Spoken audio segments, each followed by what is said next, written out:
My mum is a big fan of the Violent Ben, and whenever the country death song came on in the car, it would fill me with so much dread. I gave her a push, I gave her a shove. I pushed with all my might, I pushed with all my love. I threw my child into a bottomless pit. She was screaming as she fell, but I never heard her hit. She was screaming as she fell, but I never heard her hit. The moment I heard these lyrics, I would start to sweat. Whilst my mum was driving, she would turn around to me in the back seat, make eye contact, and she threatened to do the same to me.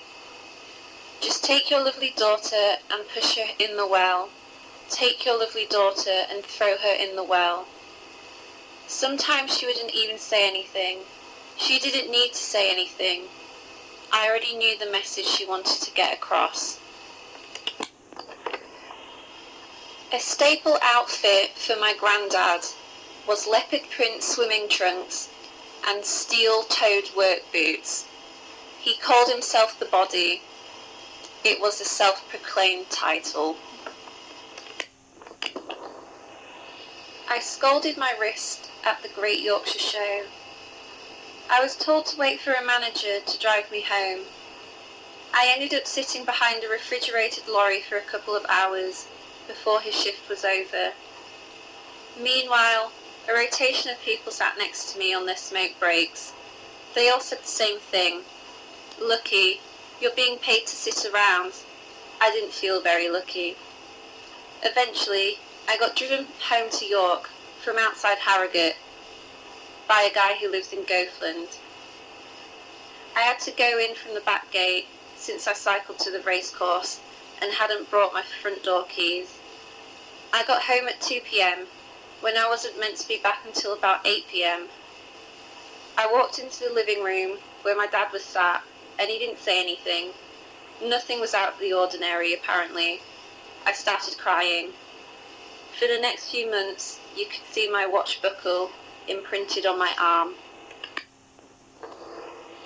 I want to sleep with you. Will you sleep with me? Do you have a boyfriend? Will you sleep with me? Do you want to fuck? I didn't know how to respond. I just stared at the guy in disbelief.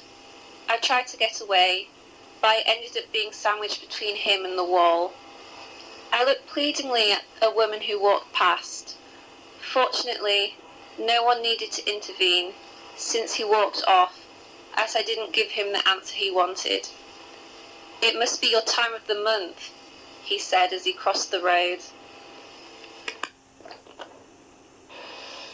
In the summer of 2018, I went to Liverpool for a few nights with some friends. Just a cheap holiday to get away from home. From the outset, it was an experience to say the least.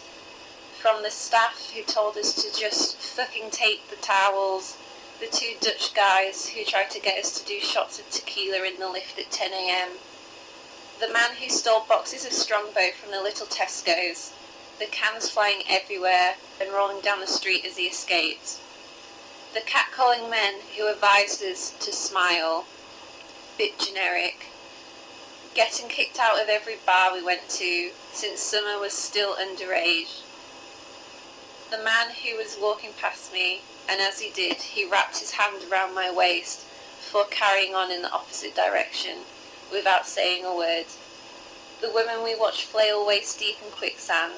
She shouted and struggled for help, but no one rescued her because they would have gotten stuck too.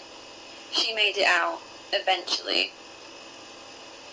The icing on the cake, however, was the man in the flat opposite our window. We had just gone back to our room, sorting ourselves out after a long day out, when Alia pointed out, "Oh, there's a naked man in the window." We all rushed to see the spectacle, except for Anhita. Indeed, there was a naked man in the window. He stood there proudly in full view, statuesque, with his hands on his hips, exposing himself for the world to see. Well, for anyone in our hostel to gaze upon. To be fair, he was quite fit for a middle-aged guy. I looked once, and then every time I walked past the window, I made sure it was without my glasses on, so it became a blur. I was forced into voyeurism against my will, and I didn't like it.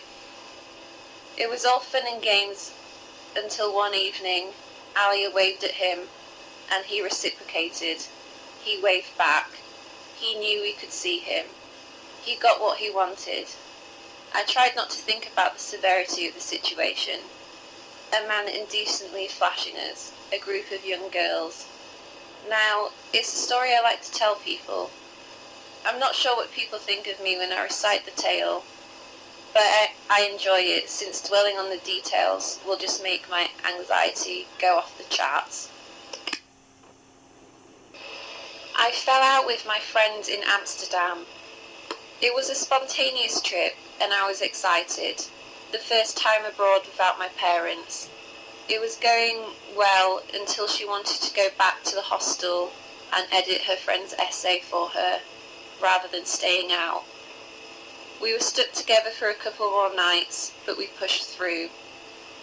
After the trip, I viewed her in a different light, hated her even, but then we met up again a few months later, and everything was fine, and I regret how emotionally I reacted, and I'm scared that she'll tell people about that trip and how much of a bitch I am.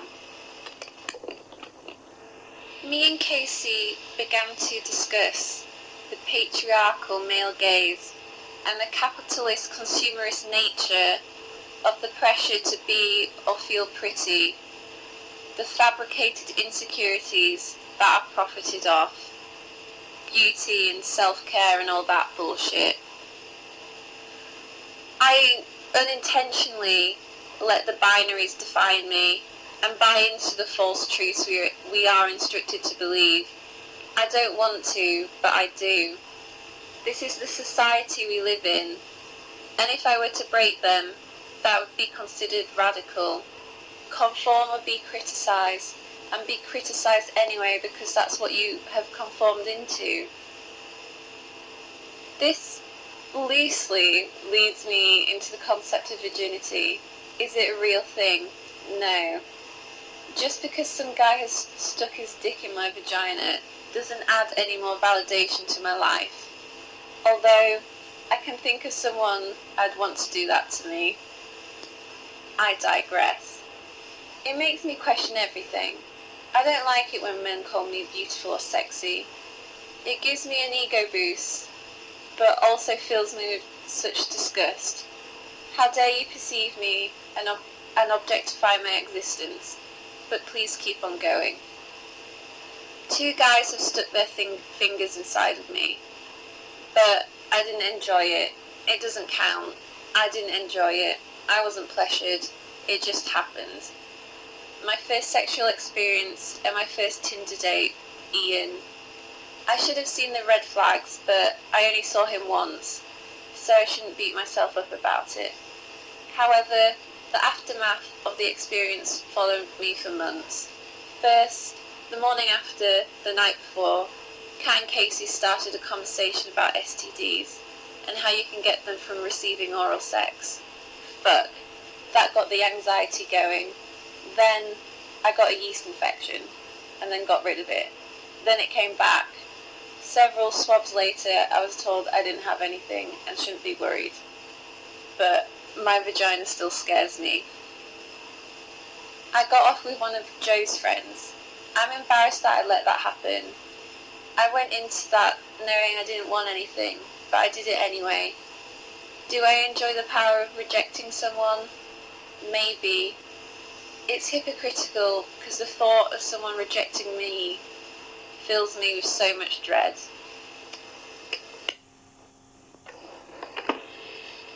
One sunny summer's day, I went to the Yorkshire Sculpture Park. I had dyed my hair for the second time the night before, bleached it a horrible orange blonde, but somehow it did kind of suit me.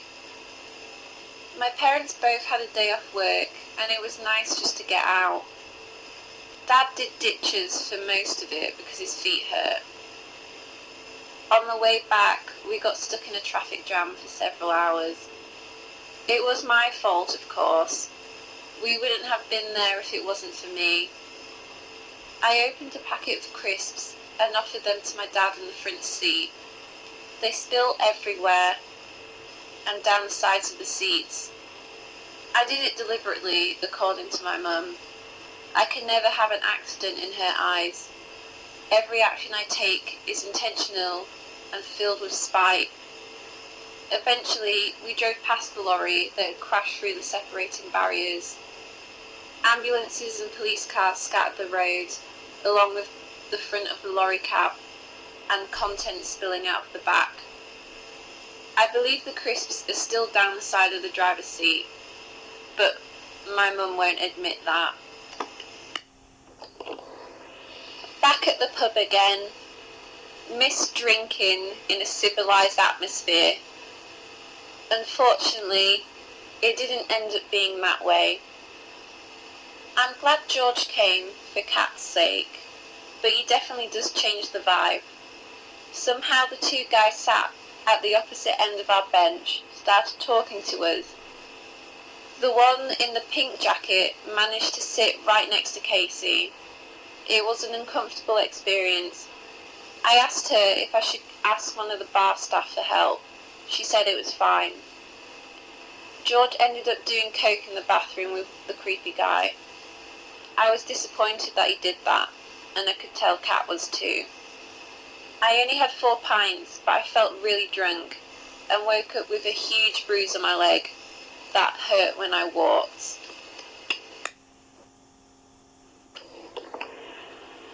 Two days in a row in the park, on the way to becoming an alcoholic. Not the healthiest of life plans, but I can see the appeal of it. Wouldn't be surprised if some people already thought I was there. After not seeing Sam, Beth and Eve for ages, we ended up seeing them for hours. Such a good time. I'd forgotten how it felt just to hang out and chill, just comfortable and really nice. Shame about the pissing alley, disgusting. Started chatting to some girls, felt like I was in the bathroom of a club. Absolutely stank, and I think I pissed on my dress. By the second day, it was like a swamp. I try not to think about it too much. We tried to stay away from the chaos. It was like a festival. When it started to get dark and people began to scatter, it revealed a carpet of NOS canisters and litter. Some people are scum. When me and Kat were walking back to the flat, we spotted a helicopter with a searchlight circling the area. I found out the next day that someone apparently had a knife. I think I left my little black cardie at their house, but I'm too scared to ask. How embarrassing. I'll always remember this New Year's Eve, even if my parents don't. Richard drove us back from Jane and Mike's. My mum was very drunk and having a go at Dad. "You're a lizard man. You slink up to the fridge and slink away." She says she never said that. Another drunk ride home from Jane and Mike's. I wasn't present, but I was informed of what my mum was saying to the taxi driver. They were planning an arson plot against the art gallery. For context, my mum had just been made redundant by the museum's trust. The driver told her he was Romanian and he knew some people who would do it, but they probably shouldn't do it right now because of Brexit. I think my mum would have done it. The first and last time I went over to my brother's house was a weird night. Me and Summer had just gotten off the train from Leeds and headed straight there. It was nice seeing people. I'd missed them. I thought Charlie was in a good mood, but I forgot how obnoxious he gets when he drinks. He'd given me one of his glasses to drink out of, and whilst I was drinking, he commented on how much he loved said glass. So of course, being the loving sister I am, I pretended to drop it on the floor. He didn't take very kindly to that. He threw his drink at me. He got beer all over me. He was angry. Later, we sat on the bench and we continued to annoy each other, throwing bottle caps at each other. I was facing to the side, talking to Summer, when he threw a can at me. It didn't hurt, but it scared me. So I then threw the can back at him. It hit him on the forehead and it cut his eyebrow. He started bleeding. I was very apologetic and asked if he was okay, but he played it off all macho in his obnoxious drunk state. Blood ran down his face. I used to take A-level history of art classes at Bootham School during my GCSEs. In hindsight, I have no idea why I was chosen for the course. I'm fucking stupid. I did history and liked art. 1 + 1 = 2, I guess. I enjoyed it and learnt a lot, although it was a belittling experience. I had a huge crush on the teacher. On the way to All Saints, I'd see him cycling up Huntington Road. That's beside the point. He used to single me out a lot. He'd always pick on me because he knew I didn't know what to say. I still went every Thursday night, despite the fact. In the end, I was 1 mark off a C.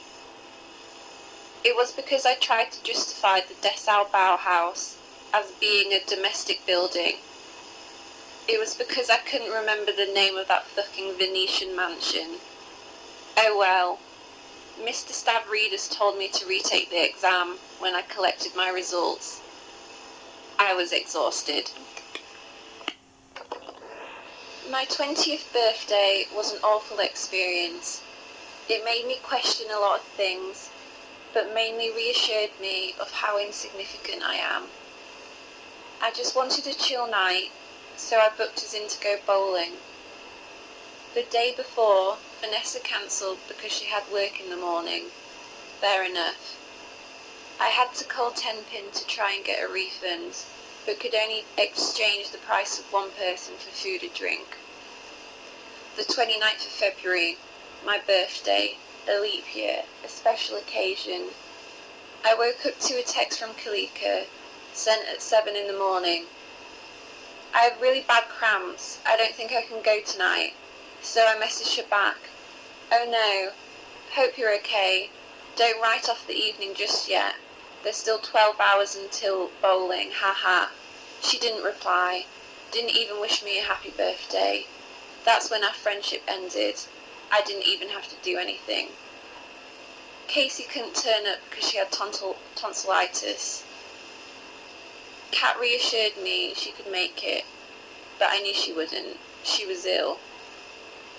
I was sat in Mod Pizza with Lauren when I got a text from my cousin. They cancelled on me half an hour before we were meant to meet. I started crying. The guy on the table next to us tried to comfort me. He said something along the lines of, "Whatever happens, you don't deserve it. You're better than this." It made me want to cry more, since I already knew that I do in fact deserve this. In the end, I went to Stone Roses with Kat until about 2:30 in the morning. She wanted to stay out longer, but I had booked a train at 9 in the morning to go home for the weekend. The night came to a close as I stood at the entrance, alone, and watched Kat make out with this guy on the dance floor. New Year's Eve 2018. We all reunited at my brother's accommodation. Luke threw up all over the bathroom. Joe, Alex and Ben got into the cupboard.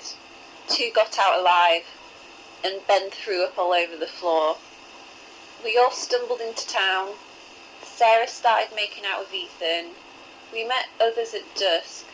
Patrick disappeared into the bathroom. Joseph went in to rescue him. He was throwing up in the sink. We somehow made our way to the Minster. Patrick started throwing up again, and people were filming him as we counted down into 2019. "Are you Norwegian?" the security guard asked me as he groped me in Hamburg airport.